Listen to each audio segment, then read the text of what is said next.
Welcome everybody to a look at a brand new release from 88 Films, and it's a double bill of films, and it is the Legend of Fong Sai-yuk collection. So both of these films were released in 1993.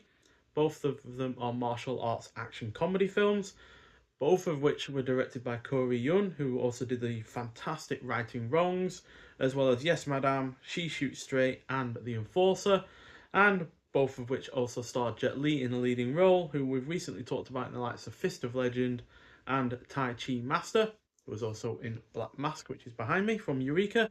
So the first film clocks in at 106 minutes long, and it is here. Be helpful to take a look at it. So there we go.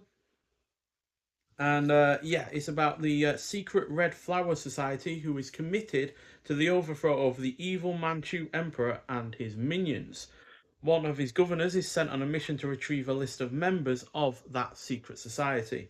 Meanwhile, Canton kung fu practitioner Fong Sai-yuk falls in love with the beautiful daughter of a rich merchant, and those two storylines do eventually clash. So I've enjoyed a pair of films that have teamed up director Corey Yuen and lead star Jet Li before, but neither came close to being as great, fun, and enjoyable as this was. Speaking of Lee, he was once again fantastic, given he is both likable and more than capable in the action scenes. The supporting cast is also really good, it is well paced, the period production is convincing, the plot is engrossing, the score is well done, and the action scenes are not just shot effectively, but are also glorious, as they are both entertaining and mightily impressive to watch. I also really like the fact that Fong Sai-yuk's mother is also extremely capable as a martial artist, and their relationship together is really, really rather fun and enjoyable to watch as well. So, yeah, overall, an excellent, excellent film, and yeah, 4.5 out of 5 as far as I'm concerned. So, yeah, this is the disc, and as you'll see, 88 Films have gone for an indicator kind of release with these cardboard releases with obviously plastic inserts. And yeah, I'm not sure whether or not the 88 Films have done this before, because I've not bought all of their limited editions in the past, but it's high quality, feels great, looks great, and yeah, really, really impressed by it. It's easily my favorite physical presentation of an 88 Films release I've had so far. And yeah, absolutely superb looking thing. And yeah, the film itself has had a 4K restoration of the original Hong Kong version. It's got uncompressed original Cantonese mono, newly translated English subtitles, audio commentary by Chris Poggiali and Frankie Balboa, as well as Hit Hard and Fly High, an interview with director Corey Yuen himself, as well as The Pen is Mightier Than the Sword, an interview with writer Jeff Lau, and a theatrical trailer as well. So you can get both of these films on 4K. I was highly, highly tempted to do so, but the price was way higher than it was on Blu-ray, and ultimately I wasn't sure whether or not I was going to enjoy these as much as I have. So yeah, would it have been a worthwhile gamble? Yes, in hindsight it would have been, because obviously I have immensely enjoyed the first film. But would it have been worth it with the second film? So there we go. The Legend of Fong Sai-yuk 2, also known as The Legend 2. And yeah, this clocks in at 97 minutes long. So Fong Sai-yuk and his wife, Ting Ting, are now full-fledged members of the Red Flower Society, who is a secret society seeking to overthrow the Qing dynasty.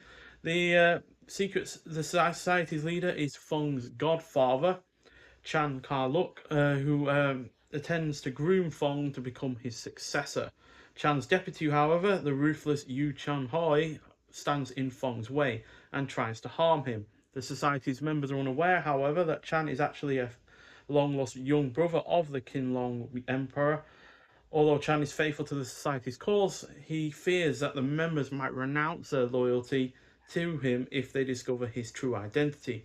Meanwhile, some Japanese ronin find evidence of Chan's true identity and attempt to pass it on to the Qinlong Emperor in a red box. So yeah, it's basically been about trying to get that identity and hide it from the rest of the members of that society. So given that this was released within the same year as its predecessor, you will be forgiven for thinking this would be a significantly worse effort, which is surprisingly isn't, But although it still has plenty of the film's positives from the first effort, the comedic element, although not increased, which usually can be the case for a sequel, it unfortunately doesn't work quite as well as before.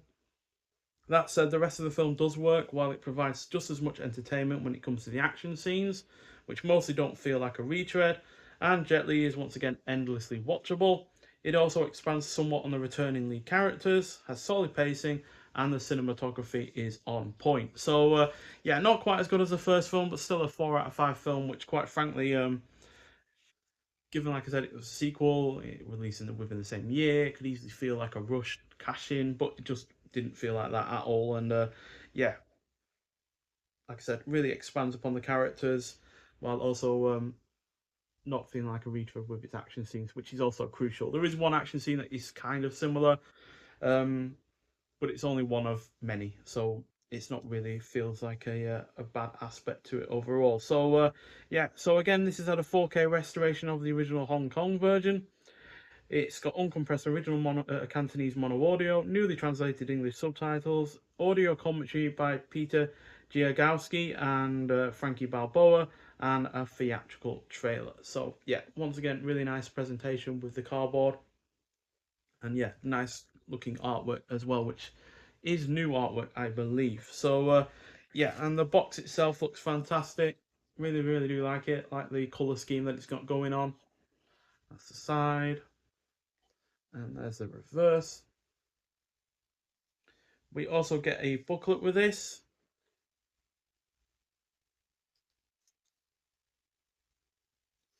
And inside we get pictures from the film, as well as cast and crew, as well as Young Kwai, Jet Li, and the family fun of Fong Sai-yuk by James Oliver. It's not the biggest booklet in the world, but it is a nice one regardless, and you do get shots from the film.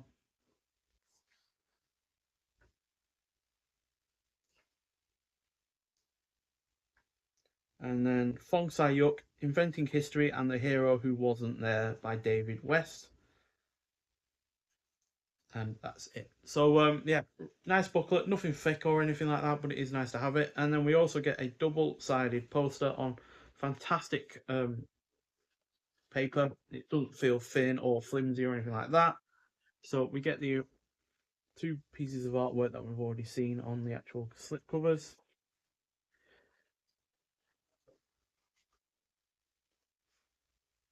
So yeah, absolutely glorious looking things. I think I do prefer the second one's art cover, to be honest. Looks really, really rather quite dramatic. Although I would say, because this guy has such pale clothing, it looks like he's had his head decapitated and he's basically flying through the air, which does not happen in the film.